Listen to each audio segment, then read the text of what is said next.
Hey guys, welcome back. I hope everybody's doing all right. I wanted to hop on and make a video tonight about akathisia. I think this is the most relevant topic for a video right now because I have been in and out of akathisia for the past few days. And yeah, I just want to share what it is, what I've learned about it, and experience of it with anybody who is unfamiliar, and also give advice and encouragement and tips to anybody that's going through it. And if you are, I'm so sorry, and I'm sending you so much love. You have my support and my love, and you will get through it. I know you have to hear that over and over and over and over and over again while you're in it, and you absolutely will. It will end. I do promise you that. If you just keep surviving it, it will end.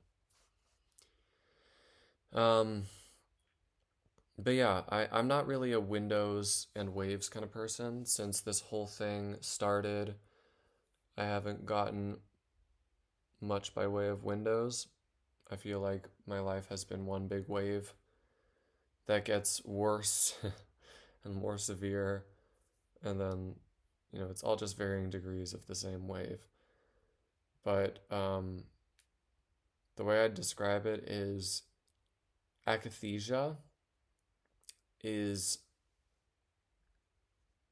like it's like this whole thing is drowning, being held underwater and drowning and drowning and drowning, and then akathisia is Mariana's Trench. So it's like, yeah, when I'm not in akathisia, I guess things are better, but I feel like I hate using that word. I don't like saying to people like, "Oh, I'm doing better today," because it's like, yeah, I'm not in the trench, but I'm still underwater and can't breathe. It's just anyway. This is a video all about Mariana's Trench. And this is now a nature blog. No, this is about akathisia, and akathisia is characterized, I think it's classified as like a movement disorder, and that is certainly an aspect of it, but it doesn't begin to touch what it's actually like. Yes, huge aspect of it is you must move. It's a complete inability to sit still. And for me, it feels like if I sit still, I'm gonna die. It's like it's every cell in my body is screaming in alarm and telling me, if you don't move, you're going to die. You must move. So I pace. A lot of us pace, shake our hands, shake our feet, do all kinds of movement stuff to stay moving.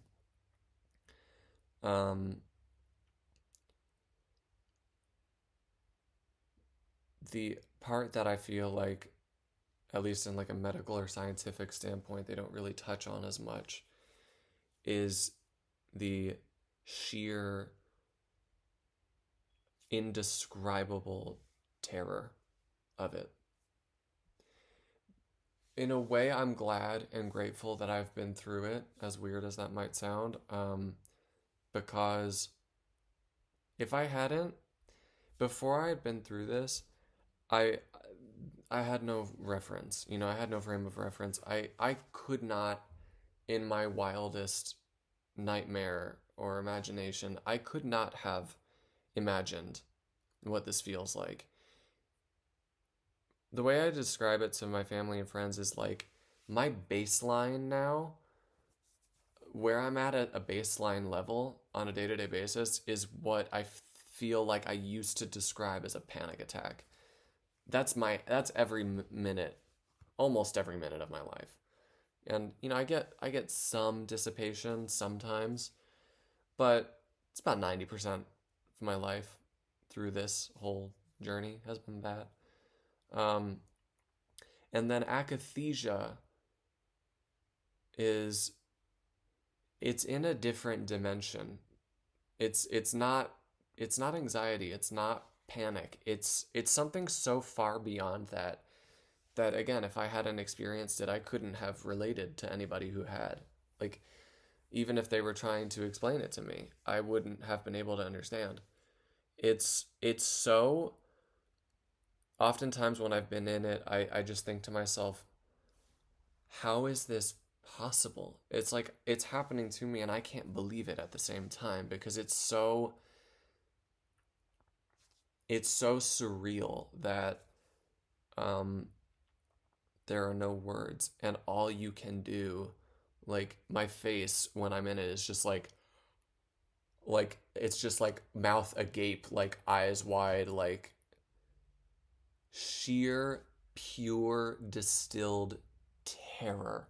And it doesn't, unfortunately, it doesn't shut off. Sometimes, I mean, in the beginning of this, it didn't shut off for months. I would go, I went several months almost not sleeping at all. I think the only time I slept was when my body shut down, like, because your body will go into like fail-safe modes where you basically hallucinate to, like, it's like, I think it's called micro naps, to give your brain rest when it can't. And I would go months without sleeping. I would sleep at most an hour, and it wasn't real sleep.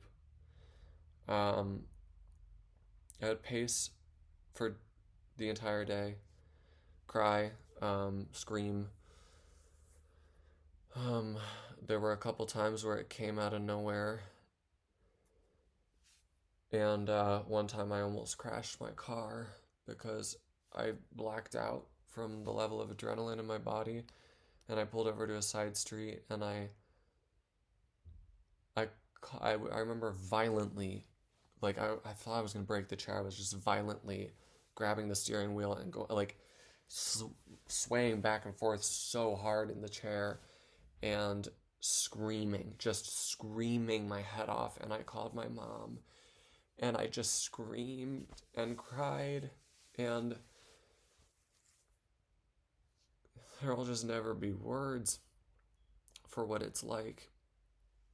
And I'm doing my best to describe it, but it's unbelievable. I paced for several hours the other day while I had a session with Angie. Shout out to Angie. She's amazing. And yeah, it's just, it's like being tortured. It is being tortured in your body. In fact, I learned, I forget his name.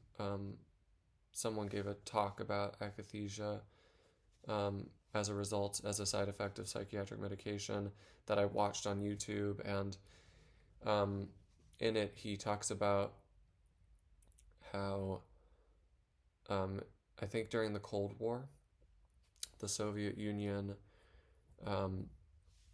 would purposely dose prisoners of war in the gulags with extremely high amounts of antipsychotics to induce akathisia. It's very common with antipsychotics, but it can happen with other drugs as well.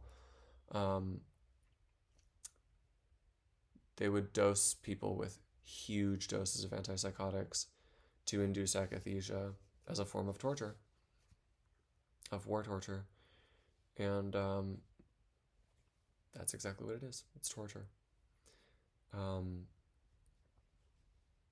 Yeah, it's a completely different, otherworldly dimension of fear and terror in every cell of your body, and nothing touches it.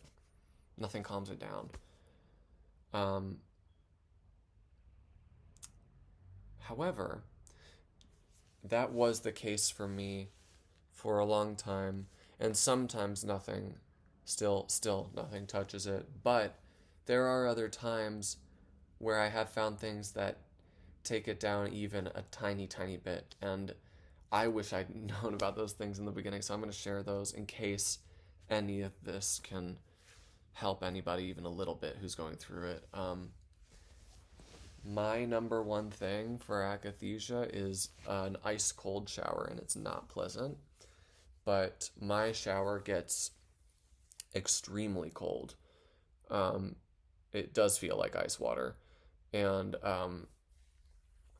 I have found it sometimes. Again, only sometimes, but sometimes I have found it very helpful to get in the shower when it's at its coldest, and it kind of shocks me out of it sometimes.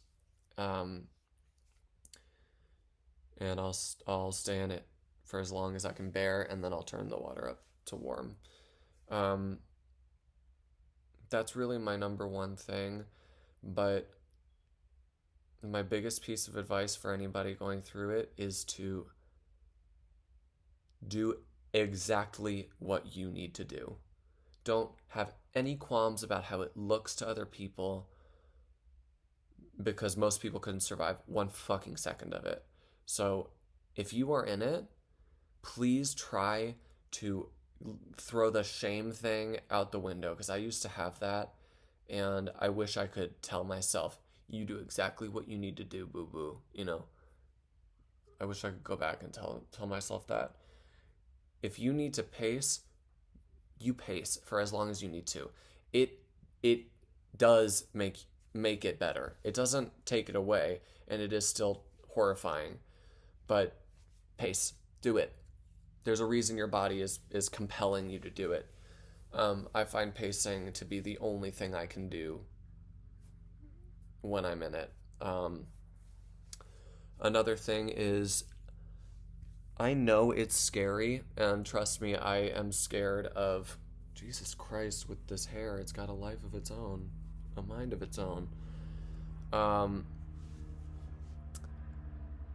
know it's really scary to do, and I'm doing it right now, but share with the people in your life. Share with your friends. Share with your family. It's so important.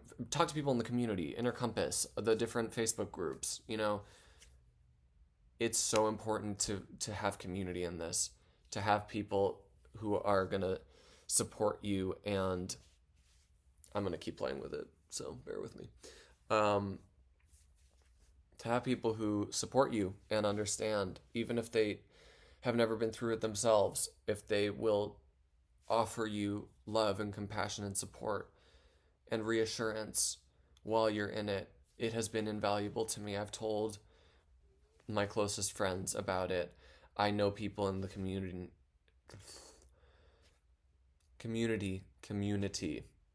words. I know people in the community now, that I can call upon in moments of crisis, and it's important. If you are out there and you're going through it, drop a comment. I'm happy to be your support. Seriously. I don't fuck around when it comes to akathisia. It is so beyond words. Everybody needs somebody. So I'm happy to be your somebody. If you're in it and you don't know who else to turn to, call me or comment and we'll talk. Look at that. It's I have fun. I have fun. But yeah, please, seriously, that offer stands. And do whatever you need to survive those moments. And you will. Please, please, please hang on. Please hang on. I'm not in it right now. Where's the roof? I'm okay right now in this moment. So I'm proof right here. You have living proof that it does pass, and there's plenty of other living proof out there. I relate. I know how traumatic it is to not know when it's going to come back or if it's going to come back. So I hear you if that's where you're at. But yeah, those are just some of my initial thoughts on ACA.